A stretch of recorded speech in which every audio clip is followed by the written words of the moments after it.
Good evening, and right before we dive into the main story, I wanted to quickly mention that since today is the 4th of July, we are running a special for anyone wanting to try Epic TV, our awesome no-censorship video platform where I actually publish 2 exclusive episodes of Facts Matter every single week, episodes that you cannot find here on YouTube.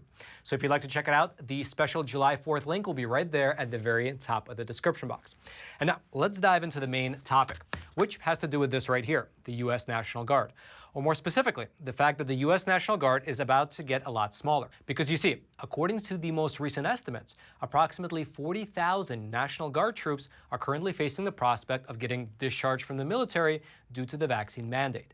Specifically, 4 days ago, which was Thursday, June the 30th, that was the deadline for National Guard troops across the entire country to be either fully vaccinated or to face the prospect of getting discharged from service. And according to the data from the U.S. Census Bureau, approximately 40,000 National Guard soldiers across the entire nation have not gotten the vaccine. And for your reference, that number represents roughly 13% of the entire force. And in terms of what this looks like across the entire country, well, up on your screen is the amalgamated data from the U.S. Census Bureau that was put together by the Associated Press. And as you can see, there are 6 states whose National Guard troops stand to be cut by over 20%. Those states are, for your reference, Oklahoma, Louisiana, Arkansas, Texas, Missouri, as well as Mississippi. However, when you go further down the list, you'll see that there are another 43 states which are facing the prospect of losing at least 10% of their soldiers.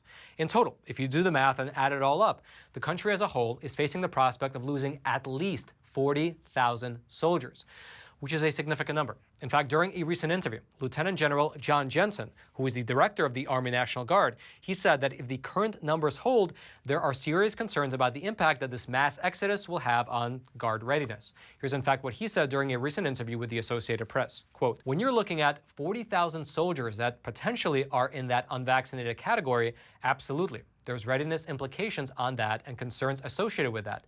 That's a significant chunk. We're going to give every soldier every opportunity to get vaccinated and continue their military career. Every soldier that is pending an exemption, we will continue to support them through their process." However, given the fact that the vast majority, something like 95% of all religious exemption requests have been denied, well, supporting them through their process can only go so far, because the official position of the Pentagon as of July the 1st is that unvaccinated members of the National Guard will no longer be receiving payment from the federal government when they are activated for federal duties, when they have their monthly drill weekends, nor when they have their 2-week annual training period. Essentially, what that means is that U.S. National Guard troops who are unvaccinated will no longer be sent out on federal duties, nor will they be paid for any of their training. And very likely, according to statements from the U.S. Department of Defense, they will soon be discharged from the service altogether. However, it's worth highlighting that this type of situation is playing itself out not only in the U.S. National Guard, but also across all other branches of the military as well. And along that line, I recently had the opportunity to speak with First Lieutenant John Bowes, who comes from a family of Air Force pilots, and he was himself an Air Force F-16 fighter pilot in training. However, because of his deeply held religious beliefs, Lieutenant Bowes refused to take the COVID vaccine, and instead, he submitted a religious accommodation request to the U.S. Air Force. Now, of course, his request was denied, just like the request of about 98% of U.S. service members who tried to get a religious exemption. And the implications that this will have for the country as a whole are rather stark. Here's, in fact, what Lieutenant Bowes told us during our interview. But I've spent my entire life dreaming of being a fighter pilot. I went to the United States Air Force Academy and graduated as a distinguished graduate in 2019.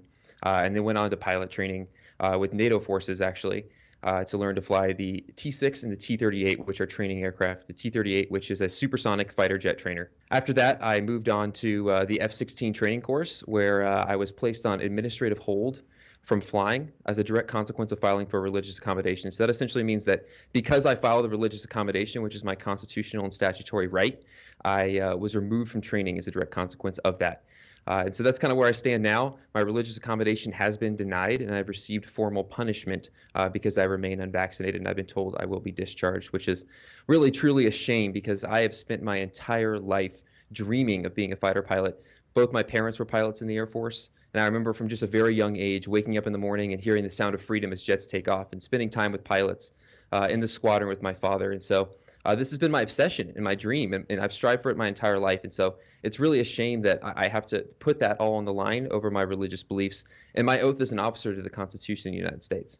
So what is your status now? Because I know the deadline is looming within the U.S. Air Force for people to actually begin to get discharged from the military. What type of status are you currently in? Is it that you can do training, but you can have some kind of other job in the military that allows people to be unvaccinated? What's it looking like? So right now I have had, like I said, I've had my religious accommodation fully denied, and I've received formal punishment and been told that I will be discharged. I haven't actually started the discharge process, but essentially right now where I exist is I'm doing a job to remain productive. And honestly, I want to support my squadron and help out my brothers and sisters. I don't want to sit by on the sidelines. So I'm doing what I can to be productive and helpful within my unit. While I essentially wait to be removed from the military. And so, that's what I'm really speaking out about, is there's so many service members where it's coming up on the point where it's almost too late. And we need to do something about this right now, because our national security is in jeopardy. It is a national security crisis, and I'm not going to underplay it. It's true. It really is. There's tens of thousands of service members we stand to lose in a time when our military can't even retain service members or recruit already. That's something I definitely want to touch upon, because I know that within the National Guard, the latest numbers I saw were that approximately 40,000 National Guard members will get kicked out of the military once the different vaccine mandates go into effect. The National Guard's a little different because they have, they go state by state. Sir, what's this? Roman, it's me. Of course it's secure, because we use the Sekur app, which is the sponsor of today's episode, as well as an awesome email and message service provider that actually cares about your privacy. Now listen, it's no big secret that our data is being mined and remined all the time. In fact, there was a recent study that was published in the year 2020, which found that 155 million Americans, likely including you and me, have suffered some form of data breach. And frankly, that's only what's publicly known. However, all those past problems with privacy issues and data mining, well, that can be an issue of the past, because moving forward, you can use the Sekur app, which both your messages, your emails, and your phone calls can remain private. That's because they have their servers and their data centers located in Switzerland instead of in the US or China or Russia. And why does that matter? Because Switzerland has the strictest data privacy laws in the entire world, and they are not subject to the intrusive Cloud Act. Now, what I love the most about the Sekur app is that they don't collect my data, they don't mine my data, they don't mine the data and phone numbers of my friends and family. Everything is private. And best of all, at least in my opinion, this does not work with your big tech email provider just because it is not secure. And so check it out. You can head on over to sekur.com, and if you use promo code Roman, you can get 25% off. And frankly, their rates are not even that expensive. It only starts with $5 for the messenger and $10 for the email and messenger combo. And best of all, they offer a 7-day free trial. Then also, there was an interesting story of a Navy warship that couldn't deploy because the commander was unvaccinated. And I know within the U.S. Air Force, there was already a pilot shortage, but I can only imagine that this will exacerbate the problem. Can you talk a bit more about that? How will so many service members getting kicked out of the military affect military readiness? Yeah, that's a great question. I think that's really the crux of the situation here, is regardless of how you feel about the vaccine or religious beliefs or anything else like that, these service members are convicted and they will get kicked out. And so we need to look at this from a national security perspective more than we need to look at it from anything else.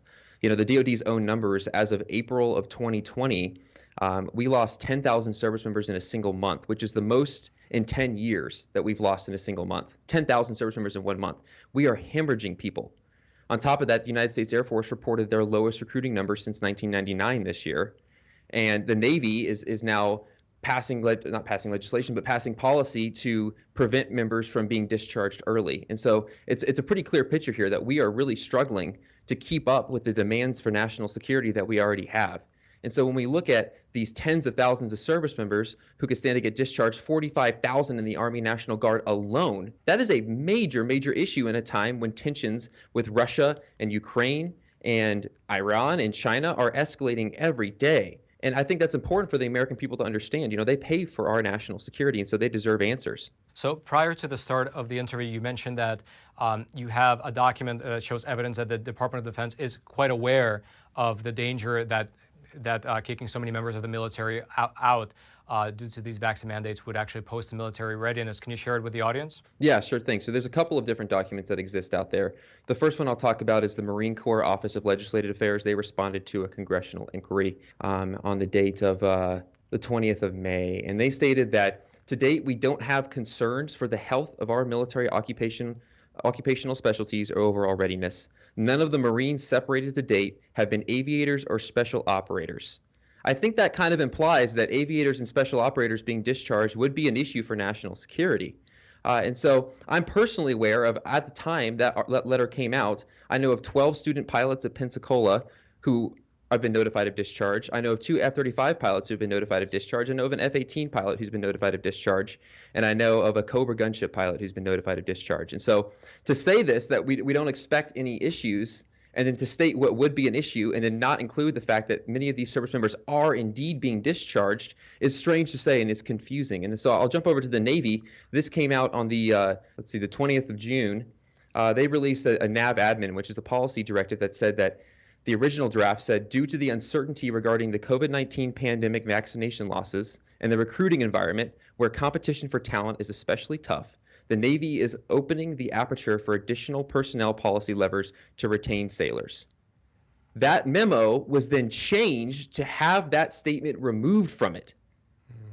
So the Department of Defense, I think, is recognizing the fact that this is indeed an issue, and yet they're trying, in essence, to cover it up. And I think that's really just the facts, is that they're covering this up. They recognize it, and they're changing the narrative on a daily basis. And so we're aware of this, and I think people are becoming more and more aware, but it needs to stick is really what needs to happen. Yeah, and especially within the U.S. Air Force, pilot designation, the pilot job is, I imagine, a very specialized job. Not many people can do it. And even for the people that do it, there's a lot of training that goes into it. And so, as I mentioned earlier, right now there have been 9,500 requests for religious accommodation that have been denied. Do you know, out of those 9,500 requests, how many of those people are actually pilots? How many pilots are we expected to lose when these mandates go into effect? Well, I can't give you any exact numbers on the Air Force specifically, but across the Department of Defense, I'm personally aware of more than 700 pilots who are actively unvaccinated. And of those 700 pilots, a survey was conducted of 357 of them to do exactly that, which is quantify the national security implications of losing these highly trained individuals. These 357 pilots alone, which account for only half, and there's probably more pilots out there, are worth $7.8 billion in taxpayer funds.